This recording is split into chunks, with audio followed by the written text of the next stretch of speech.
Kamusta mga sir and ma'am? Sa video na to magsisimula ang ating serye na tatawagin nating Bike to Work serye. Ito ay magiging sharing ng experience ko tuwing nagbabike to work. At sa first episode nga natin ngayon ay nagka-aberya pa ako. Abangan nyo kung anong nangyari at kung paano ko nasolusyonan. Let's go!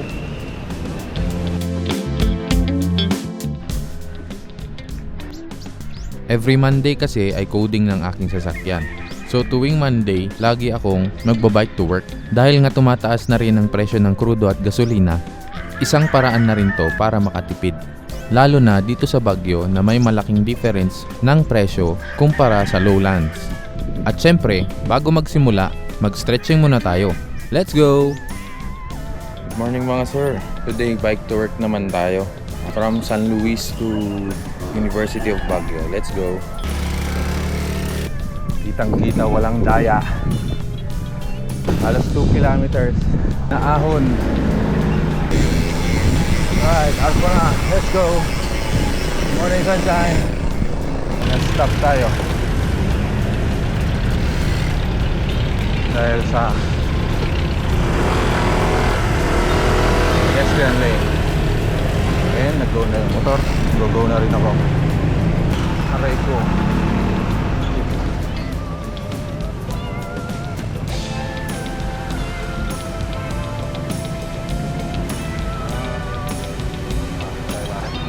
Shout out muna natin IMZ Pharmacy. Let's go! Perfection ng Good Days, Legarda, ano pa to? Ganyan. Alright.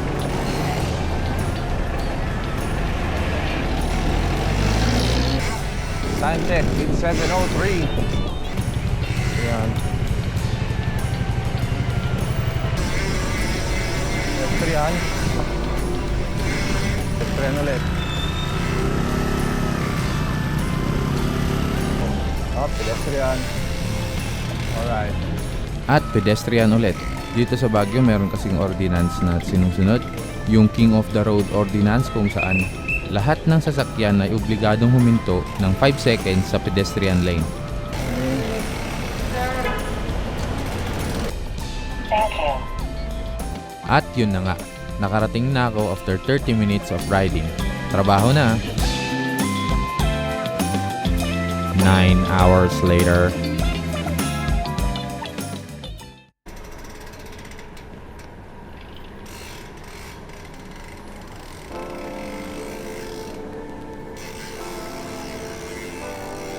At eto na nga, tapos na ang trabaho.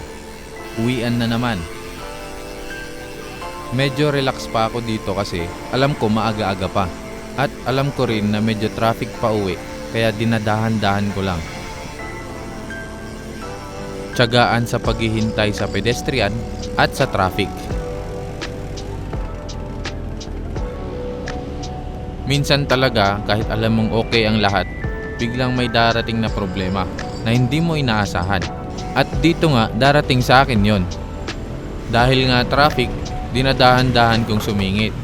At yun, narinig ko na lang, parang may sumabit. Nawalan ako ng control sa pedal. At nung tinignan ko, No! God, please, no! No! napigtas pala yung kadena. Aray ko. Paano na?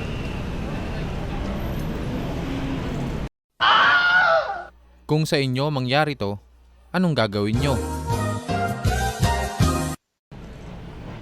Relax ka lang. Step number 1. Humanap ng lugar na pwede mong pagtabihan ng iyong bike. Sa sitwasyon ko na to, itinabi ko sa sidewalk. At dahil nga sa may bandang palengke na ito, maraming dumadaang tao.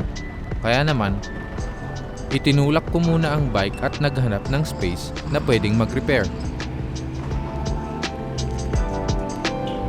Shoutout nga pala sa may-ari ng building na to. Salamat sa parking nyo. Step number 2. I-check ang sira ng chain kung kaya pa bang maayos ito.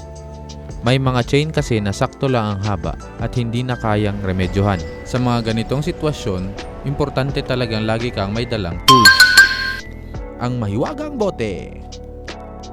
Lalo na kung lagi kang nagra-ride mag-isa. Step number 3, gumamit ng chain missing link. Importante ding lagi itong dala, lalo na kung long ride. At wala nga akong dala-dala, kaya step 4 na. Step 4, gumamit ng chain breaker. I-check ang haba ng chain kung kaya pang bawasan ng link.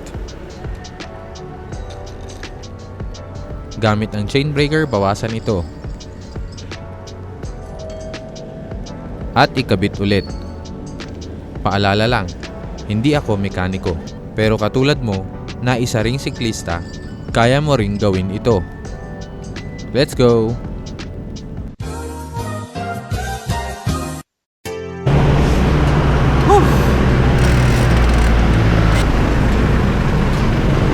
Ay, nako. Problema tayo ngayon. Naputulan ng kadena. Buti na lang, may dala akong tools. Alright. Sinabi na.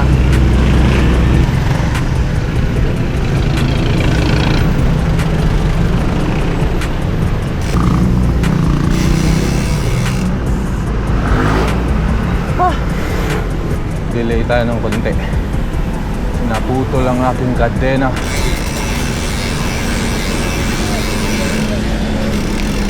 Okay lang. Makakauwi pa rin naman. Hindi na lang may tools.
Kapyo.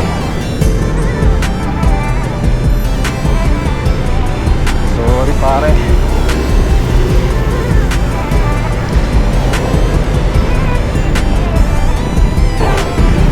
Buti na lang kaya ko mag-repair. Kahit basic lang. Tapos buti may dala akong chain breaker. Alright, let's go.